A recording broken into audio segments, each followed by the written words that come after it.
அனைத்து நண்பர்களுக்கும் வணக்கம். நான் உங்கள் எஸ்கே சூர்யா. ஸோ நம்மளும் ஒரு யூடியூப் சேனல் ஓப்பன் பண்ணலான்னு சொல்லி ரொம்ப நாள் பிளான். அது இப்போயே ஒரு வழியாக ஓப்பன் பண்ணியாச்சு. நம்ம சேனலோட நேம் பார்த்தீங்கன்னா ஷீல்டு குரூப்ஸ். சரி, ஓப்பன் பண்ண கையோட ஒரு ரைடு போகலான்னு சொல்லிட்டு நானும் மாமாவும் பிளான் பண்ணி வண்டி எடுத்துகிட்டு கிளம்பணும். ஸோ கிளம்பி போயிட்டு இருக்கும்போது நம்ம காவேரிப்பட்டினம் அவுட்டர் பிரிட்ஜ் மேலே ஓடிட்டுருக்க தண்ணியை பார்த்தோம். அப்புறம் அங்கேருந்து கிளம்பி போயிட்டு நம்ம போகிற இடம் பார்த்திங்கன்னா நெடுங்கல். அப்படியே போயிட்டே இருந்தோம். ஸோ நம்ம வெண்ணேஸ்வர் மடம் அந்த வழியாக போகணும். அங்கேருந்து பார்த்திங்கன்னா அகரன்ற ரோடில் இருந்து லெஃப்ட் எடுத்து ஸோ அங்கேருந்து ஒரு 1.5 கிலோமீட்டர் பக்கம் போனீங்கன்னா நம்ம நெடுங்கல் நம்ம போயிடும். அது ஒரு சின்ன டேமாக தான் இருக்கும்.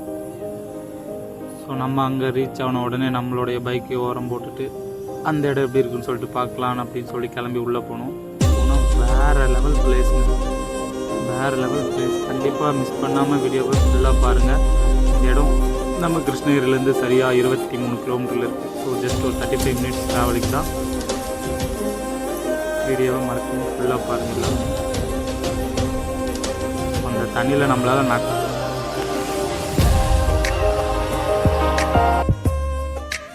இந்த தண்ணியில் நடக்கவே முடியல. ஸோ ஃபுல்லாக வந்தது வேறு லெவலில் இருந்தது. நான் எக்ஸ்பெக்ட் பண்ணதை விட பயங்கரமாக இருந்தது. ஸோ ஃபேமிலிஸ்லாம் கண்டிப்பாக இந்த இடம் மிஸ் பண்ணாமல் போய் பாருங்கள். ஒரு சின்ன டேம் இது.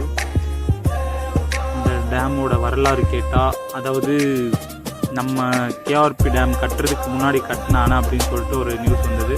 நமக்கு சரியாக தெரியல. அதை பற்றி தெரிஞ்சதுன்னு யாரும் கண்டிப்பாக ஒரு கமெண்ட் போட்டு விடுங்க.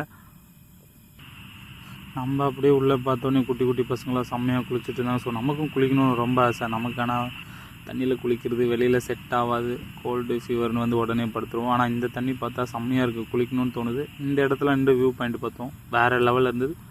ஸோ நீங்களும் மறக்காமல் இந்த இடத்துக்கு போயிட்டு வாங்க. கண்டிப்பாக ஃபேமிலியோடு போங்க. கண்டிப்பாக ஹாப்பினஸோடு தான் வருவீங்க.